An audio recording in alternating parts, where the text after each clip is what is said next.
Meu nome é Eugênio Vilaça Mendes, sou consultor em saúde pública e fui convidado pelo Dr. Antônio Jorges para fazer uma apresentação sobre as redes de atenção à saúde no SUS. Eu preparei uma apresentação com escopo de 4 pontos. Por que as redes de atenção à saúde? O que são as redes de atenção à saúde? Processo de implantação das redes de atenção à saúde. E terminarei com 2 casos de implantação dessas redes no SUS. Inicio com a pergunta: por que as redes? A primeira razão é que o problema que encontramos nos sistemas de saúde no Brasil e no mundo se ligam à fragmentação da atenção. Esses problemas, segundo a teoria da complexidade, são denominados problemas perversos, ou em inglês wicked problems, porque são únicos, os dados são incertos, há conflitos de valores, há incertezas e ambiguidades, há resistência à mudança e há soluções contraditórias. Esses wicked problems requerem uma intervenção de ampla reimaginação e não podem ser respondidos adequadamente por uma colcha de retalhos de pequenas intervenções pontuais e isoladas. Portanto, para a estruturação de rede, vem como resposta a fragmentação, e esse é um problema perverso que convoca a organização, uma resposta em rede e inovações disruptivas. A segunda razão está na transição epidemiológica. O Brasil vive hoje uma situação de saúde de tripla carga de doenças.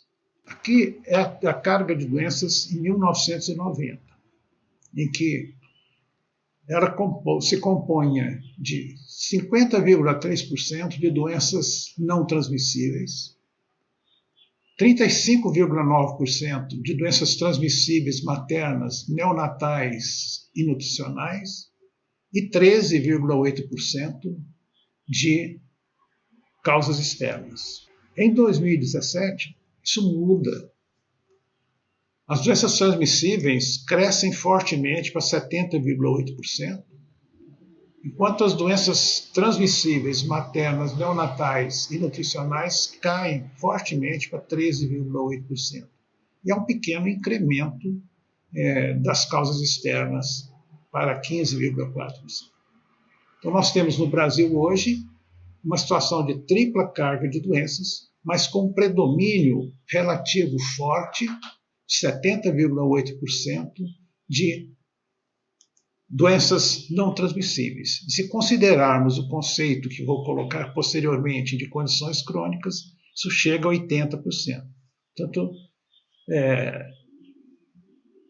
essa é a característica fundamental que exige uma resposta em rede.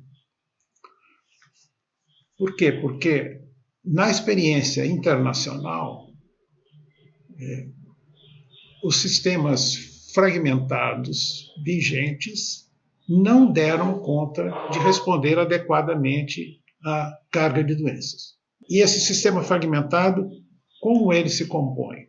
Ele se organiza por componentes isolados, atenção primária, atenção especializada, atenção hospitalar não se comunicam, se organizam hierarquicamente, se orientam para condições agudas, se voltam para indivíduos, e o sujeito é chamado de paciente, ou seja, aquele que foi destituído da sua condição de agente.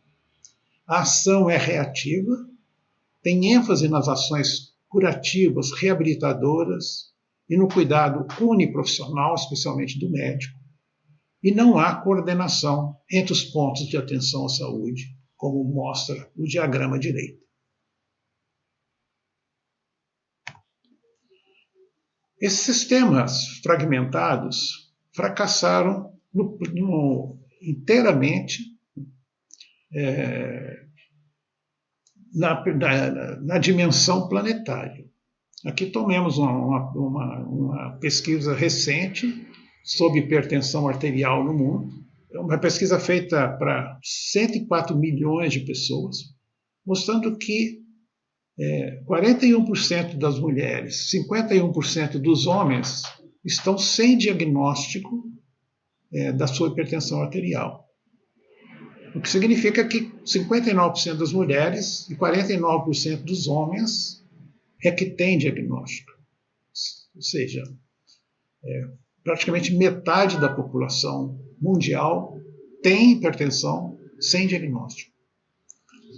E tomando aqui esse último dado, a população que está tendo o tratamento adequado, ou seja, aquela população que está em tratamento e que tem a pressão arterial controlada, é apenas de 23% das mulheres, 18% dos homens. Isso significa que em cada 100 pessoas com hipertensão arterial no mundo, apenas 9 estão tendo o tratamento adequado. Um grande fracasso.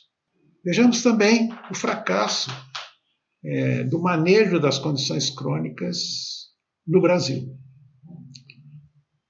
Aqui vamos tomar o caso do diabetes.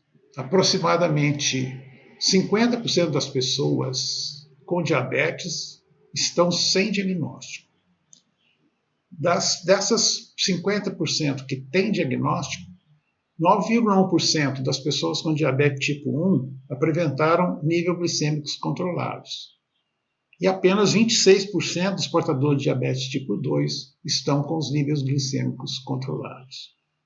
Portanto, podemos dizer que no Brasil, de cada 100 pessoas com diabetes, apenas 12 estão tendo a sua glicemia controlada. Também um enorme fracasso. E esse gráfico à direita nos mostra a situação do diabetes nos Estados Unidos, que não é diferente, mostrando o cenário caótico da experiência da pessoa com diabetes na busca da sua atenção. Então, o desenho nos mostra uma pessoa perdida no meio. Ali ela vai ao nutricionista, vai ao oftalmologista, vai ao endocrinologista, vai ao hospital, numa série de fluxos totalmente anômicos. E essa é a causa pela qual os sistemas fragmentados não dão conta das condições crônicas.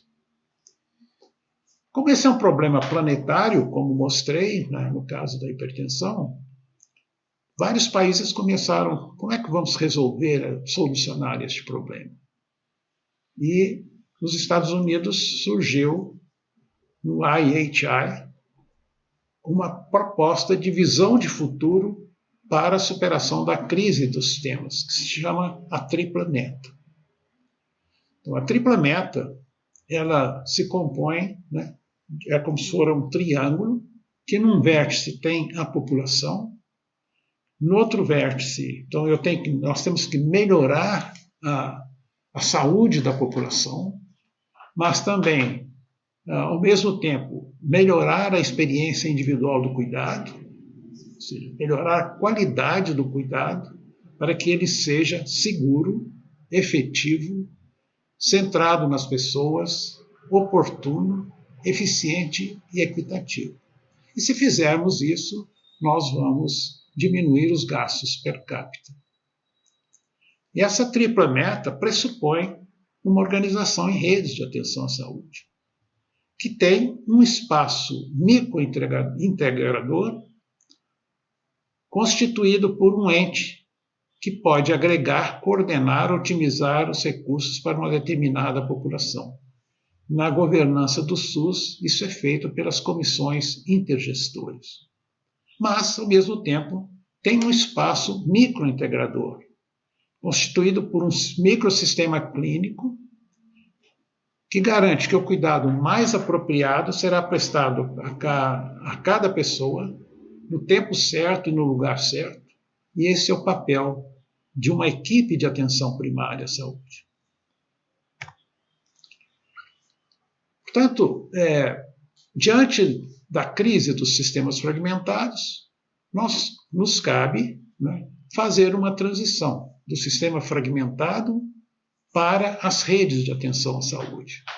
As redes de atenção à saúde, elas se organizam por um contínuo de atenção primária, secundária e terciária. É uma rede poliárquica, onde nenhum ponto de atenção tem principalidade. Ela se orienta equilibradamente para a atenção às condições agudas e crônicas. Elas não se voltam para indivíduos, mas para uma população. O sujeito deixa de ser paciente para ser o agente proativo da sua saúde. A ação é proativa, a atenção é integral, promoção, prevenção, cura, reabilitação, avaliação. A ênfase é no cuidado multiprofissional interdisciplinar e, como mostra o gráfico, a coordenação dos fluxos de pessoas, produtos e informações ao longo da rede é um papel daquele ente microintegrador da tripla meta, que é a atenção primária à saúde. Então, com isso, eu respondi a primeira pergunta: por que as redes? Agora vamos à segunda pergunta do escopo. O que é rede? Nós vamos defini-la a partir de seus princípios operativos, que são os elementos das redes. São 3: a população, os modelos de atenção à saúde e a estrutura operacional. A população nas redes de atenção à saúde, como cabe, é aquela que está localizada num dos vértices da tripla meta. Essa população não é a população IBGE, não é um mero somatório dos indivíduos que a compõem, é uma população social, organizada socialmente em famílias, é uma população cadastrada e vinculada a uma equipe de atenção primária à saúde, é uma população estratificada por vulnerabilidades sociais e por riscos sanitários, é uma população cujas necessidades de saúde são conhecidas e dimensionadas na atenção primária à saúde. E esse vértice do triângulo constitui o substrato de uma transição necessária no SUS, que sair da gestão da oferta que praticamos para a gestão da saúde da população. O segundo elemento são os modelos de atenção à saúde. E aí nós temos 2 modelos fundamentais, o modelo de atenção aos eventos agudos, que se compõe. Evento agudo é o somatório de condições agudas, como doenças inflamatórias, doenças transmissíveis de curso curto e traumas, e as condições crônicas agudizadas. E o outro modelo são os modelos de atenção às condições crônicas não agudizadas. O modelo de atenção à saúde das condições crônicas, ela envolve as doenças crônicas, os fatores de risco individuais biopsicológicos, as doenças transmissíveis de curso longo e as condições maternas e perinatais, a manutenção da saúde por ciclos de vida, puericultura, hebicultura, senicultura, as enfermidades, que são manifestações de um sentir-se mal, não catalogável na classificação internacional de doenças, os distúrbios mentais de longo prazo e as deficiências físicas e estruturais contínuas, como amputações e deficiências motoras persistentes. Então, esse conjunto de condições de saúde, de situações de saúde, significam exatamente esse novo conceito de condições crônicas de saúde. Portanto, condição crônica de saúde vai além das doenças crônicas. Por que nós separamos os modelos de atenção aos eventos agudos dos modelos de atenção às condições crônicas não agudizadas? Porque as respostas aos eventos agudos podem ser episódicas, reativas, mas devem ser integradas em rede. E as condições crônicas não agudizadas, as respostas necessariamente têm que ser contínuas, proativas e também integradas em redes. Qual é a razão do fracasso do sistema de saúde em escala planetária e no Brasil? É que nós temos hoje, como mostrei, 80% da carga de doenças por condições crônicas e nós continuamos a responder essas condições crônicas não agudizadas com o modelo que nós desenvolvemos na metade do século passado, ou seja, com ações episódicas, reativas e integradas. Isso não deu certo nos países ricos, isso não está dando certo no Brasil. Por quê? Porque nós estamos usando uma resposta social da metade do século passado para responder a uma situação de saúde do século XXI. Vários países no mundo, como esse é um problema universal, começaram a pesquisar como resolver esse problema. Então, surgiram alguns modelos que estão aqui na parte inferior desse slide. Né? Primeiro é o modelo da pirâmide de risco. O segundo é o modelo do Chronic Care Model, desenvolvido nos Estados Unidos, que é o modelo seminal. E à direita, o modelo de determinação social de Dahlgren e Whitehead. Então, num dos meus livros, eu tomei esses modelos, que são amplamente utilizados em vários países e com avaliações muito positivas, e compus um modelo de atenção expandido de atenção às condições crônicas para o SUS, que é conhecido como modelo MAC. Esse modelo tem 5 níveis. No nível 1, vai-se atuar sobre os determinantes sociais da saúde intermediários em relação a uma população total, com intervenções de promoção da saúde. Portanto, aqui nós estamos falando de articular a saúde com emprego e renda, com habitação, com saneamento, com educação, em projetos intersetoriais. No segundo nível, no nível 2, estão os determinantes sociais da saúde proximais, ou seja, aquelas subpopulações com fatores de risco, de fatores ligados aos comportamentos e aos estilos de vida. E nós vamos, então, atuar sobre esses fatores de risco com intervenções de prevenção das condições de saúde. Aqui nós estamos falando de programas antitabágicos, estamos falando de alimentação saudável, estamos falando de programas de atividade física, etc. Mas nós sabemos que dessa população, parte delas vai ter uma condição crônica. E aí, então, essas condições crônicas, quando elas se manifestam, nós vamos estratificá-la por 3 níveis de acordo com esse modelo da pirâmide de risco. Então, nós vamos ter no nível 3 desse modelo, uma subpopulação com condição crônica simples ou com fatores de risco ligados a fatores de riscos biopsicológicos. Ou seja, nós vamos atuar aqui, né, segundo a estratificação de risco, com, por exemplo, a hipertensão de baixo e médio risco. Mas parte dessa população vai ter uma condição crônica complexa. E aí nós vamos atuar no nível 4. Essas pessoas vão aos especialistas. No nível 3, as pessoas não vão ao especialista, ficam só na atenção primária à saúde. E nós sabemos que da população total, 1 a 5% tem uma condição crônica muito complexa. E para essas pessoas, então, nós vamos atuar através de uma metodologia de gestão da clínica chamada gestão de caso. A clínica, né, ela está dividida em 3 níveis. No nível 3 e 4, nós vamos atuar com a tecnologia de gestão da condição de saúde. No nível 5, com a tecnologia de gestão de caso.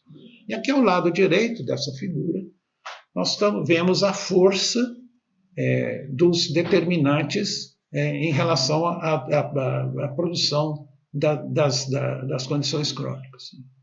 Então, os determinantes sociais intermediários, eles respondem por 30% dos resultados sanitários.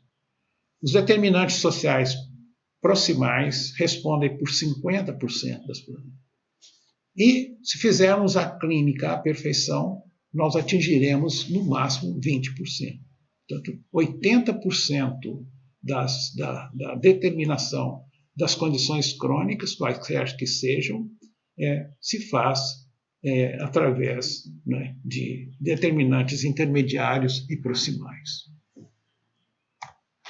E, finalmente, o terceiro elemento é a estrutura operacional das redes de atenção à saúde. Então, a rede de atenção à saúde, ela tem na sua base uma população. Essa população está vinculada a uma equipe de atenção primária à saúde, que a conhece por nome e endereço, que a estratifica por riscos, por vulnerabilidade socioeconômica e sanitária, e diz quem vai chegar aos pontos de atenção à saúde secundários e terciários e em que condições. Portanto, esse é o papel da atenção primária à saúde, né, como coordenadora das redes de atenção à saúde. Então, esses pontos de atenção à saúde secundários e terciários, eles vão se localizar segundo para os princípios da escala nos diferentes territórios. Nós vamos concentrar, todos os municípios vão ter atenção primária, mas os pontos de atenção secundários e terciários vão ficar nas micro ou nas macro regiões, segundo sejam de natureza secundária ou terciária. Mas o sistema, para funcionar, precisa organizar 4 sistemas de apoio. O sistema de apoio diagnóstico e terapêutico, o sistema de assistência farmacêutica, o sistema de teleassistência e o sistema de informação em saúde. E 3 sistemas logísticos: o sistema de acesso regulado, o registro eletrônico em saúde, sistemas de transporte em saúde, seja ele o transporte eletivo, seja ele o transporte de urgência, que é o SAMU. E sobre esse conjunto, atenção primária, pontos de atenção secundários e terciários, sistemas de apoio, sistema logístico, dá-se o sistema de governança em rede. Então, essa é a estrutura operacional de uma rede. Com isso, então, eu respondo ao segundo ponto do escopo, que é o que são redes. E agora, entramos no terceiro ponto, que são os passos do processo de implantação das redes. As redes se implantam através de momentos, não são etapas, de 6 momentos. No momento 1, nós vamos fazer a construção social da atenção primária à saúde. No momento 2, nós vamos integrar as redes de atenção primária à saúde de atenção ambulatorial especializada. Nós vamos fazer essa integração entre atenção primária e ambulatório de especialidades.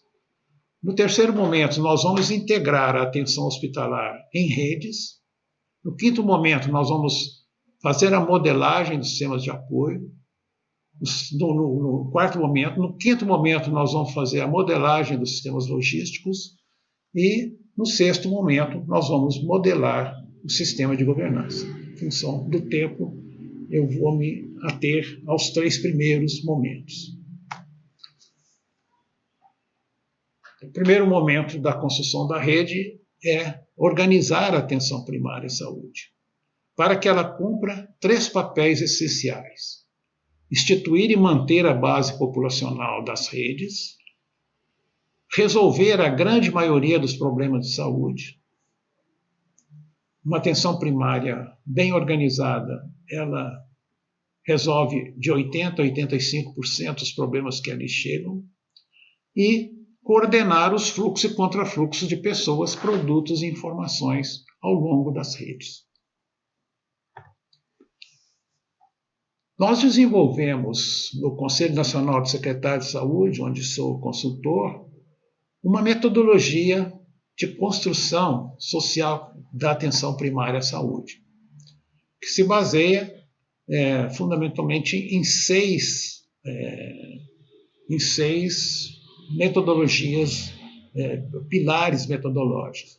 Primeiro são os estudos de demanda na atenção primária à saúde, que permitiram verificar que no SUS chegam na atenção primária à saúde em torno de 1.500 problemas. Então, nós articulamos esses 1.500 problemas em 11 perfis de demanda e agregamos esses 11 perfis de demanda em 7 perfis de oferta. O segundo é o modelo de melhoria contínua da qualidade, que se trabalha muito com ciclos de PDSA. O terceiro é o projeto colaborativo, que é uma metodologia do IHI, que diz que deve organizar equipes atuando de forma colaborativa e fazendo um projeto piloto que depois deve ser expandido. Quarto pilar é a questão educacional. Então, isso se faz através de um processo andragógico, porque nós estamos lidando com a educação de adultos, e sob a forma de ensino tutorial.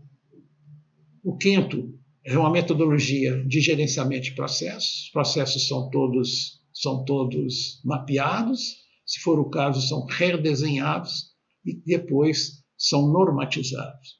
Finalmente, como nós trabalhamos com pilotagem e expansão, o sexto pilar mais recente, a ciência da implementação, que nos diz como fazer bem a passagem, que não é simples, de um projeto piloto a uma escalagem. Essa metodologia da construção social da atenção primária à saúde, nós fizemos uma metáfora como se for a construção de uma casa, em que nós começamos organizando os macro e microprocessos da atenção primária à saúde. Depois, e a partir daí, aqueles 7 perfis de oferta comporão cada parte da casa.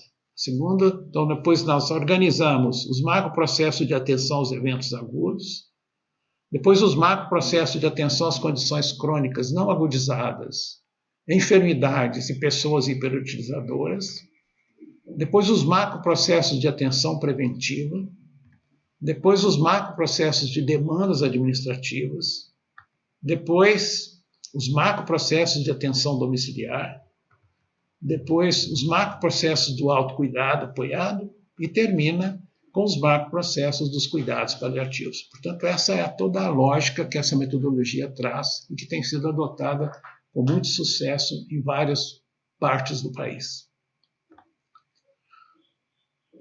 Organizada a atenção primária, nós vamos estruturar essa atenção primária em rede com a atenção ambulatorial especializada.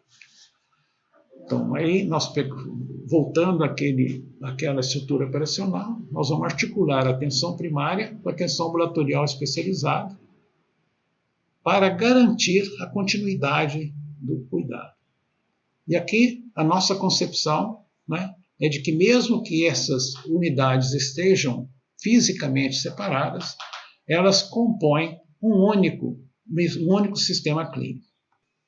Nós propomos também, nessa metodologia, um novo modelo de atenção ambulatorial especializada, que difere fundamentalmente do modelo aplicado pelo SUS e que tem sua origem no modelo inampsiano da década de 70 do século passado. Então, esse novo modelo, o acesso é regulado pela atenção primária com base na estratificação de risco. Os critérios de transição são estabelecidos segundo a estratificação de risco e sua padronização por meio de protocolos clínicos com base em evidência. A atenção é prestada por uma equipe multiprofissional, trabalhando de forma interdisciplinar. O produto final da atenção é um plano de cuidado interdisciplinar para ser executado na atenção primária, que envolva necessariamente um plano de autocuidado. Há uma incorporação de novas formas de encontro clínico, além da consulta presencial face a face, consulta contínua, atendimento compartilhado a grupo, grupos operativos, grupo de pares. É fundamental o conhecimento pessoal de especialistas e generalistas e a atuação clínica conjunta de especialistas e generalistas em planos de cuidados compartilhados. A regulação assistencial não é feita por central de regulação, mas feita diretamente pela atenção primária à saúde, ao centro de especialidade.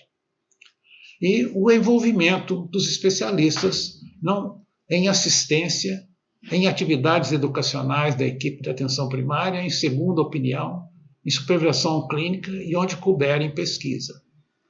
Portanto, esse é um modelo, né, disruptivo, tal como mostra aqui esse gráfico, né, em que nós temos atenção ambulatorial, o compartilhamento do cuidado, as funções educacionais e supervisionais e as funções assistenciais e as funções clínica e operacional, o que difere do modelo prevalente de atenção ambulatorial especializada que se fixa apenas na assistência.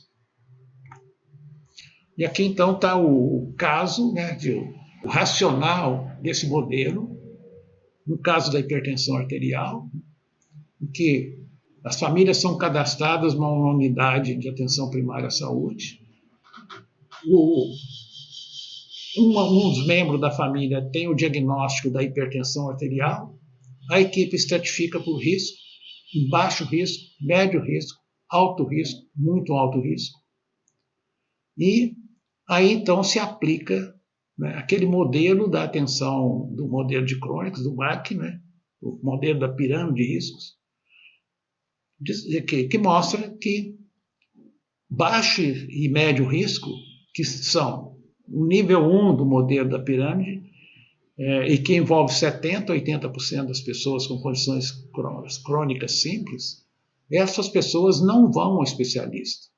Só vão ao especialista não para ficar lá, mas para refazer um plano de cuidado e devolver para a atenção primária à saúde as pessoas, os hipertensos de alto e muito alto risco.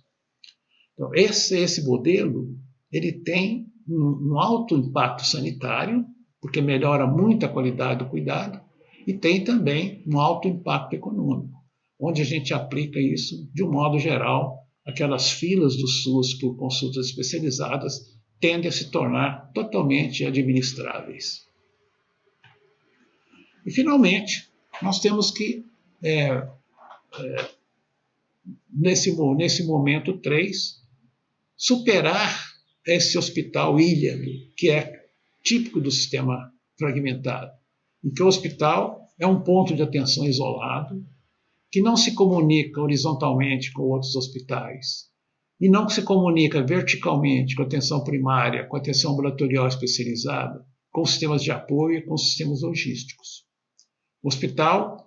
Esse hospital ilha também, ele tem um sistema de governança isolado, sem integração com a governança de outros pontos da rede. E aqui termino dando casos da metodologia que mostrei anteriormente, a planificação da atenção à saúde, feita por uma equipe de facilitadores do CONAS. Então, aqui à esquerda, nós estamos vendo essa metodologia aplicada em vários estados e em várias regiões. E à direita, isso a partir de 3 anos para cá, o Hospital Einstein, ele passou a aplicar essa metodologia com o nome de Planifica SUS, dentro de um programa chamado PROAD. E hoje, somente nessa dimensão da planificação, feita pelo CONAS diretamente ou feita pelo Einstein, e agora está entrando também o Hospital da Beneficência Portuguesa, nós já chegamos a 22 estados, 56 regiões e a quase 1.000 municípios. E os resultados obtidos por avaliações robustas mostram que essa metodologia funciona bastante bem. E aqui, o outro caso, que é da rede de atenção às condições crônicas em Uberlândia, Minas Gerais. Então, aplicando toda essa metodologia, no caso da atenção ao diabetes, foi possível ter um percentual de pessoas diagnosticadas de 91%. Isso como eu mostrei anteriormente, no Brasil apenas 50% tem diagnóstico, então lá se atingiu 91%.